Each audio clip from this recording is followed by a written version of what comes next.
Good morning, good evening, good afternoon, and good night, wherever you may be on this wild and sometimes worrying planet of ours.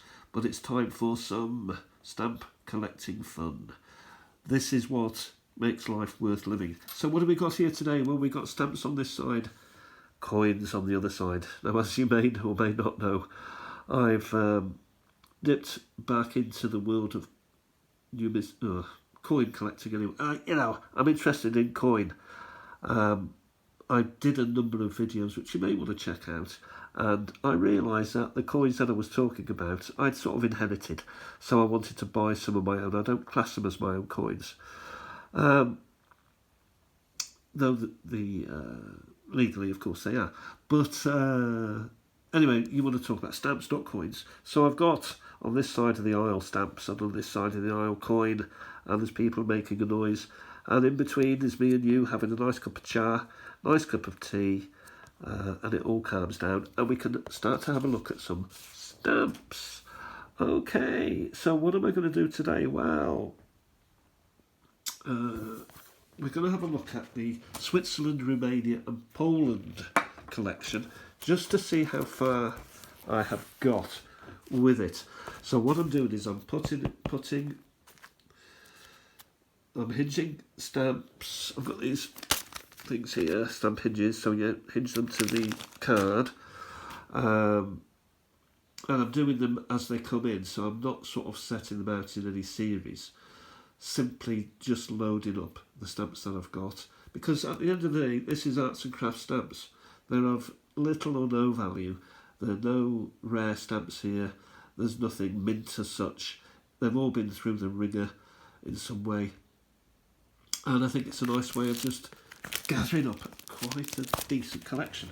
Now these, of course, at the back are other countries, but we'll start with the how far I've got with the Switzerland stamps. And I decided as an aide de memoire to write a little bit, so I know actually what I'm talking about. I don't know what I'm talking about, but this will help focus my mind. So we're looking at the postal history in Switzerland began with cantonal issues. There were 3 cantons: Zurich, Geneva and Basel. And that was from 1843 to 45, it says, followed by federal stamps of 1850, which was the whole of the country. First airmail stamps, 1918, so right at the end of the First World War. And then in 1920, a 30-cent airmail stamp was created. First Christmas stamp, 1970. So they sort of avoided that. So let's have a look at one or two. We've got William Tell. We've seen these, I think, in the past. So we'll go to those which maybe haven't seen yet as such. And I haven't really got round to dating all of these yet.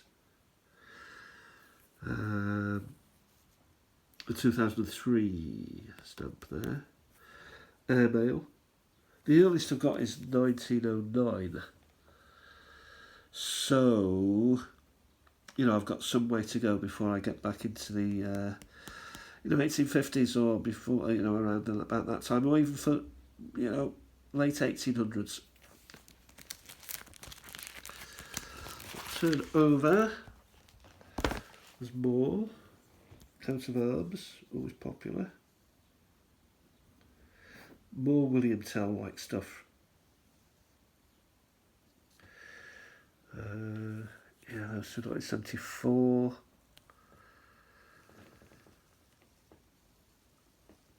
Yeah, so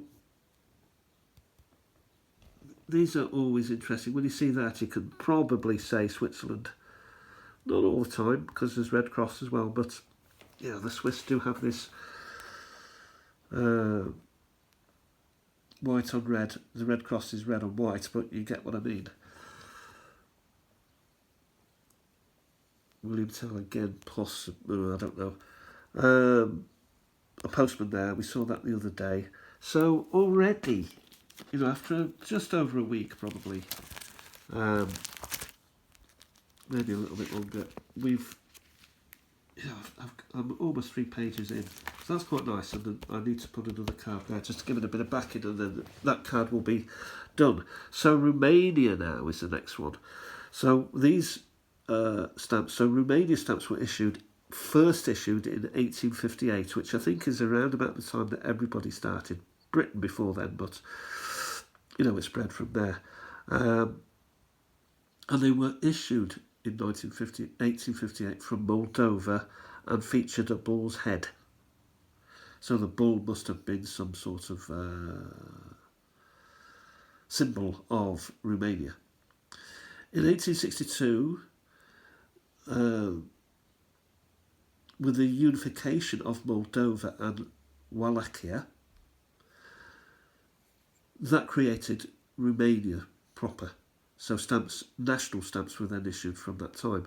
The first email was 1928, and the first Christmas stamp was in 1992. So there was a lot of stuff going on in Romania with regards to communism and wars and stuff. So it's taken a long old time to get a Christmas stamp in Romania. Some big ones, as you can see there, which, I don't think they're proper stamps.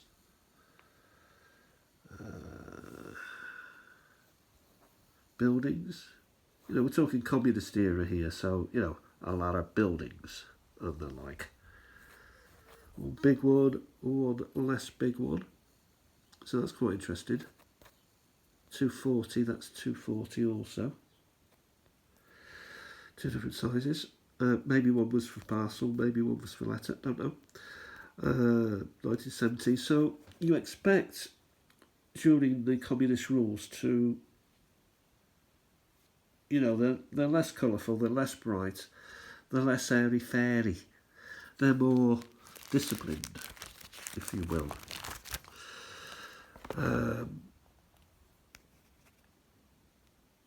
These may be these certainly early ones. So that one looks like an early king, maybe. Don't know. That could also be one. And these I would say communist era.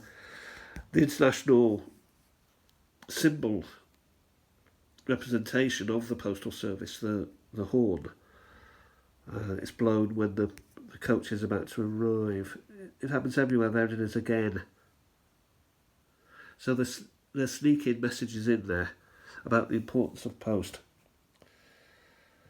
Some sort of fish, or I don't know. That's nice. A person.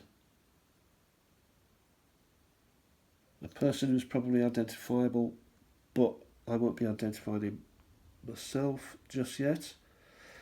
And workers and technology. Remember their phone? Wow, fantastic invention. Alexander Graham Bell. You could talk to people from the other room. Incredible. And of course working. So that's quite nice. And then finally, Poland. Now I did write some stuff, which is slightly higgledy-piggledy, so I'll just tell you what I've written as we look at some stuff. 1858. That was the start of the Poland Postal Service. Again, it's that sort of date. But the first Polish stamp was only issued in 1860. And it was a coat of arms stamp with 10 kopek on it, or kopecks. And it was almost the exact copy of the Russian stamp, because Russia was controlling Poland in those days. Anyway, there was more insurrections going on, so they withdrew the stamp the Russians who were in control withdrew the stamp in 1865. So that was Poland's first go at a stamp, if you will. Now Poland's had some, well, it's right in the cockpit, but it's right in the middle of Europe. So there's, Russia on one side, Germany on the other. So World War I, World War II, saw stamps that were being produced, which were subject to the occupying forces, Germany and Russia. And then at the end of the First World War, 1918, an independent Poland was created for the first time actually in 123 years. So they were able to start producing their own stamps proper. 1919 to 1921, it was a Polish-Soviet war. Didn't know that. And Danzig, or Gdansk as we now know it, since Solidarity grew in Gdansk, between the end of the First World War and Second World War, so from 1920 to 1939, it was a free city. So it was semi-autonomous, so it looked after itself. It was not just part of Poland. Then 1939, as we know, Germany has invaded Poland, and so there are occupation stamps there. And then the first free elections took place after the fall of Nazism and the fall of communism. The free elections took place, first time in over 50 years, in 1989. So we started to get, more colourful, more modern stamps, if you will. Like that. Possibly that. So that's Poland.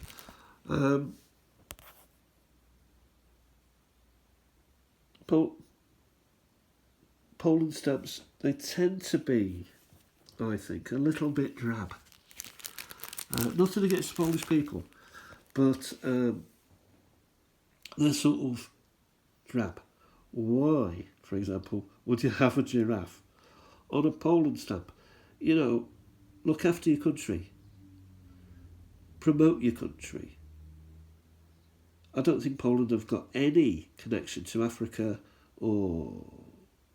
No, I mean, they were invaded over and over again by foreign powers. They never went out and conquered anybody. So that sort of thing is, I'm not saying it's worrying or anything, but it's just like, you can do better than that. You're better than that. And I think, I think these are fair enough. That's fair enough. This is like the independent Poland again. So it's got its coat of arms back. So, that's an important stamp. This is the older version of it. Zwykła Polska. So that would have been... Be interested in that. I might actually make this the thumbnail. And I'll find out the date of that. But this and this is Poland. That's it for now. I hope it's been a bit of a ramble, but I think you'll agree. It's coming pretty good. It's coming from the box. They're looking quite nice. There's work to do adding the dates and maybe other information. Time will tell. I hope you're having a fantastic day. We'll talk again soon. Don't forget, I've got more coins to look at, so if you bob over to... if you just have a look at my videos and you'll see, you can see the coin one as well, if you're interested in that sort of thing. I'm not saying you've got to do it, but, it's for information purposes only. Have a great day, everybody. Get out there, support your local stamp people, support your coin people, and we'll have a nice cup of tea next time. Talk soon. Bye for now.